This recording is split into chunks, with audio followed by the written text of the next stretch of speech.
think by now you all know why we asked you to come here today. It's so that I can announce charges, the first round of charges associated with the shooting outside of Union Station. The charges that I have today are against two separate individuals. Both of these are adults. And the first one is defendant Lindell Mays. Mr. Mays is an adult that my office has had no previous connection or communication with.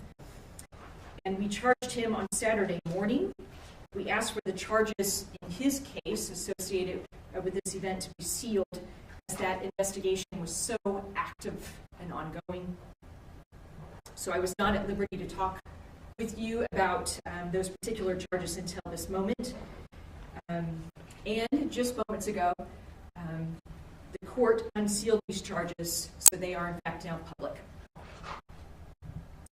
Now today, regarding Mr. Mays, he is in custody and he faces the following charges: murder in the second degree, felony murder, the underlying felony of unlawful use of a weapon, and this is, of course, an A felony, the highest charge that Missouri has available, and it brings up to a life sentence. There are another count of unlawful use of a weapon for shooting at a person. That is the Class B felony, and the sentence range is up to 15 years on that particular count under Missouri law. And then there are two associated armed criminal action charges. Mr. Mays is being held on a $1 million bond. I want to go to the second individual that we have charged. That individual is Dominic Miller. He was also charged last night for his participation in the events that occurred last week. He is an adult, and he is in custody. And again, this individual, my office, has had no prior contact with this individual either. His charges are the same. That is murder in the second degree, felony murder. Again, the underlying felony for that felony murder is the unlawful use of a weapon.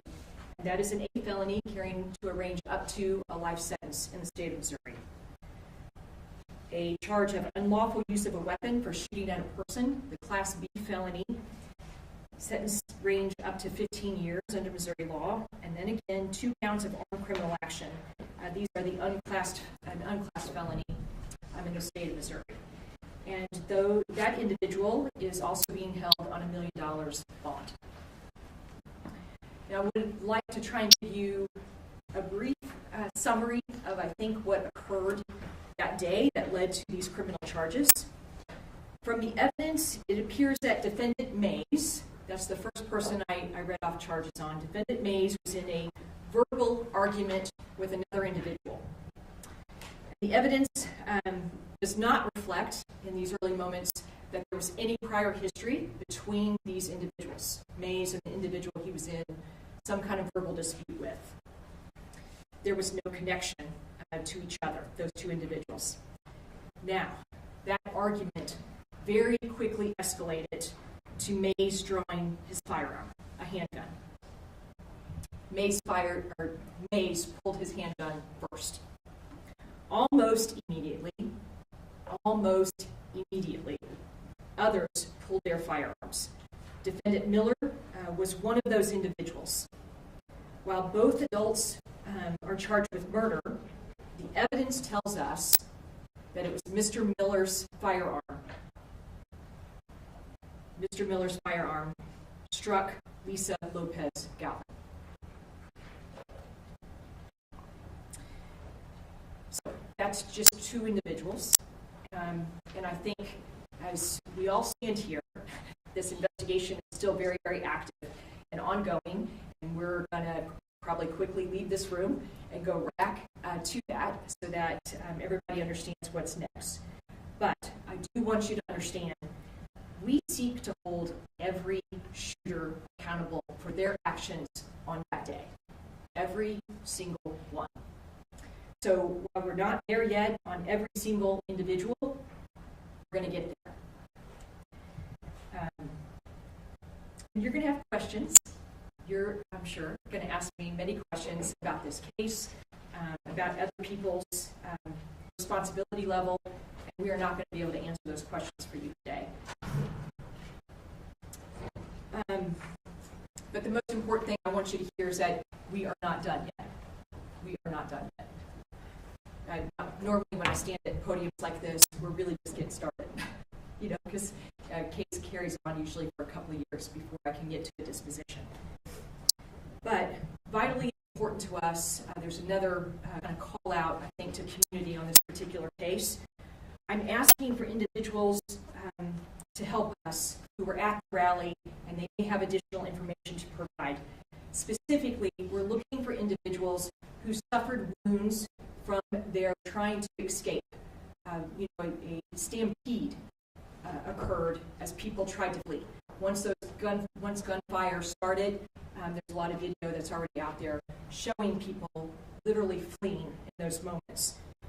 We are aware of all of those individuals who had gunshot wounds. We are interested in anyone in the fleeing of this event that maybe fell down, you were trampled, you sprained an ankle, you broke a bone. All of those are the individuals that we'd like to hear from. And do we have a phone number yet that we could give them for them to contact?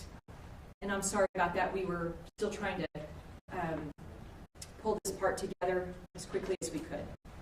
The main number of homicide, 234-5043. All right, 816-234-5043. 5043. So any individual, whether or not you report it to a hospital or not, we would like to know, if you suffered additional wounds from this incident. These two are victims in the case, so that's why we would like to hear from you, and we'll go from there. All right. Okay, there are other issues today that I'm not going to go into and not going to address at this podium. That is whether or not there are additional law changes that are needed. There'll be a day for that discussion. Sure is not today and not at this podium for right now.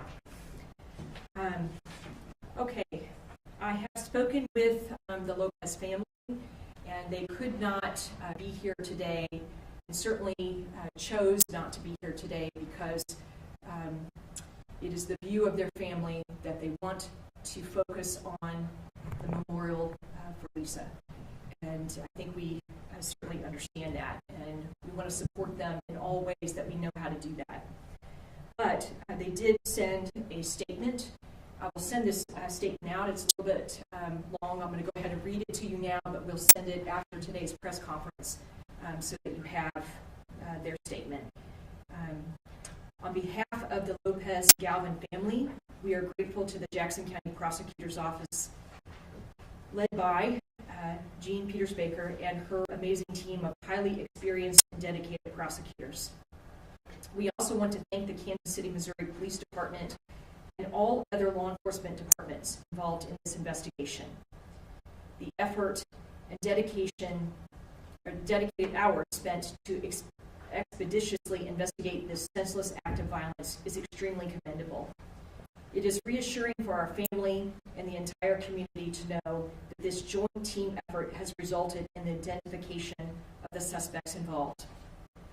Though it does not bring back our beloved Lisa, it is comforting to know that the Jackson County Prosecutor's Office and the KCPD made it a top priority to seek justice for Lisa, the other shooting victims, and those who had to witness this tragedy unfold in the Kansas City community. Like I said, we will make that available to you in just a bit, so you will have more information. Okay. If I could just a quick moment here to give some thanks to some individuals. They're not here. That's the investigative team that I've been able to work with, that all work in the direction of Chief Graves. I am so very, very grateful to work with you and to work the way that we have been able to on this particular case. You've worked as professionals. You've opened your door to me and my team from the it takes that level of participation and cooperation to get here. Here is the first marker. I'm grateful to be here, but I'm going to be even more grateful to find a courtroom in this building where I get to be. And in order to be successful there, I need the evidence to be strong. So thank you to each one of them. I won't name them because I didn't ask their permission to name their names, and sometimes they really don't appreciate that. But do know that we've had a really strong working relationship with them to get to this point. And I personally convey my thanks. Beyond that investigative team, I want to say to the victim advocates in my office, and God bless you. Thank you. Thank you. Thank you. Who took my call outside of the yellow tape. And from that moment on said, yes, I will do whatever is necessary. We did try our best to plan and prepare for a mass shooting event, and I knew that my office had the largest collection of victim advocates probably in the region, and so I felt obligated that we needed to be ready. Never really quite ready, though, when it strikes. But these victim advocates have been really amazing, and you've done a great job in support of very injured and harmed Kansas City community. So to each one of them, thank you. They don't need it because they'll just tell me that they show up because they're paid, they're not volunteers. But I wanted to thank them anyway. All right, with that, I would like to offer my two very important guests here to speak. And, I am an officer of the court all the time, even after 5. It is not after 5 yet, though. So my partners here, my chief and my mayor, they are bound to my rules as well, as those court rules as an officer of the court. So they too will not be allowed to answer some of your questions. But we want to do the best that we can to try and be transparent and open with you without harming a very active investigation. So I probably should have asked, but I didn't, which one would like to go first. But Chief, how about we vouch for you? I am grateful that the Jackson County Prosecutor's Office has charged them with various felonies as consequences of their reckless actions. The Prosecutor's Office has my full confidence in the handling and prosecution of this case. And Gene, thank you. I know that you have been present in headquarters, you and your team, since Wednesday. Thank you for that. It is a team effort. Our investigation continues at full velocity. Teams of detectives are working non-stop to ensure that anyone else responsible for the shooting is apprehended and that they receive the maximum punishment allowed by law. Thank you, Chief. I'll say very briefly that lawlessness and criminality will never be tolerated in Kansas City. From the beginning of the incident on Wednesday, Chief Graves, her officers, our command staff, and others were working nonstop to make sure that we could find the assailants, to make sure that there would be persons brought to justice as swiftly as possible. Jackson County Prosecutor Jean Peters Baker, her assistant prosecutors, and her entire staff worked closely and collaboratively with the Kansas City Police Department, our federal partners, and all who had information about the incidents that lead us to this position now. We recognize that for the people of Kansas City to feel safe, for us to deter criminal activity and to ensure valid and appropriate punishment, consequences must be swift, certain, and severe. What you have seen over the last week is folks working from the prosecutor's office, from the police department, and beyond to make sure that we would have that swiftness of an investigation and a thorough investigation, that you have certainty that they went through incredible amounts of review to make sure we got to the right charges, and to make sure that today we would see the appropriate charges that could be aligned with appropriate punishments thereafter. I thank the two women that are standing to my right for the hard work they've done in leading organizations that, while they can't in some way unwind the incidents that happened before, can let the people of Kansas City, Jackson County, the state of Missouri, and our country know that we will make sure that appropriate punishments are meted out, that justice will be served, so that the people of Kansas City can have confidence both in their police department, the prosecutor's office, and all those who swear an oath to keep us safe. My condolences continue to go out to the Lopez Galvin family and to all of those impacted. As the prosecutor notes, if you have additional information about concerns or injuries of your own, please call the appropriate phone number. And know, as the prosecutor noted, that this is not the end of anything. Investigations continue, healing will continue, our outreach continues to all. And as we look for justice, we also look for comfort for all of those who were impacted physically or emotionally last Wednesday. Thank you all for being here, and thank you both for your work. Prosecutor Rader, can you kind of clarify for us, are these the juveniles or are those juveniles still in custody and these are adults? These are adults. There are 2 juveniles that has been reported already pretty broadly by the news media. Those are being handled at a different office at this point in time. How many shooters do you believe there are? I'm not sure we're willing to share that news with you today, but we do think that we have additional individuals that we want to address. Are you making more arrests? Yes. Are you able to clarify what that argument was that began all of this? No, we cannot. You can obviously see that there is, some kind of verbal argument occurring, and it just turns deadly. Are either Miller still in the hospital or either of them in the hospital? I mean, Yes, both. they both are. Can you tell us about the number of weapons recovered and what they were?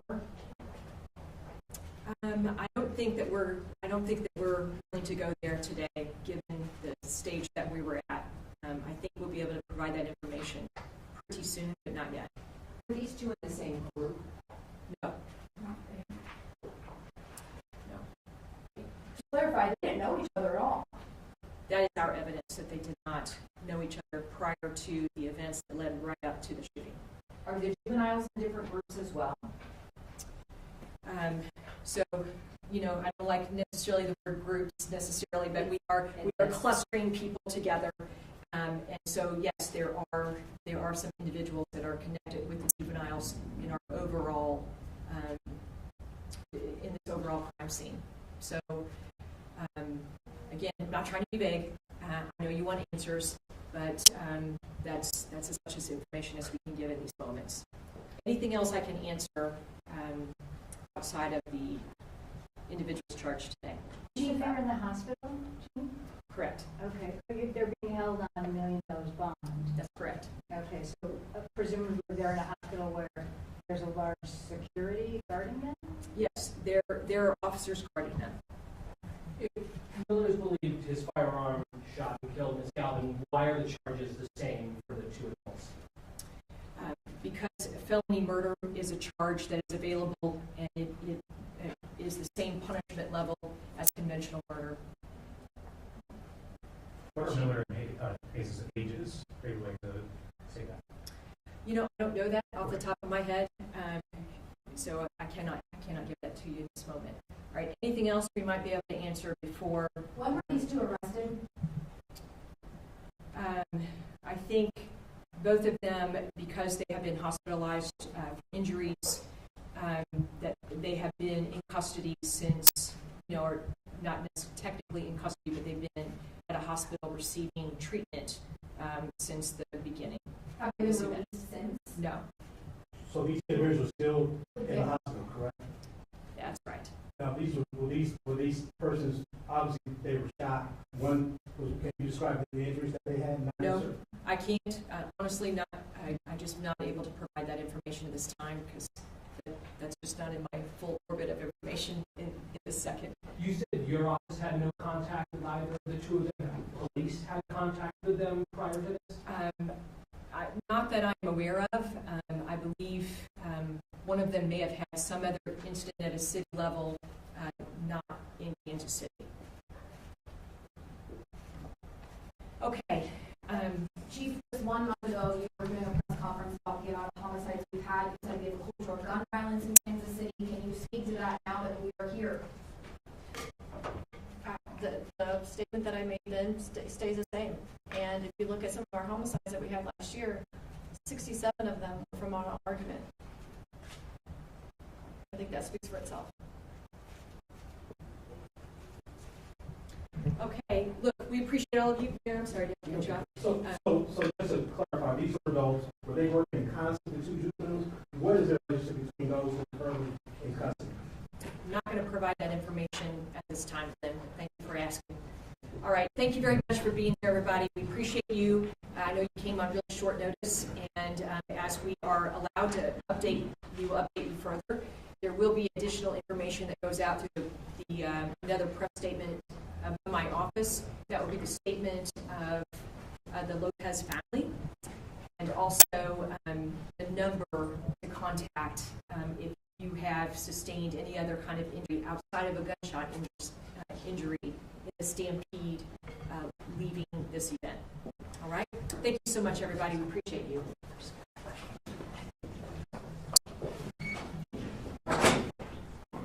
Dean, the juveniles still in custody, correct?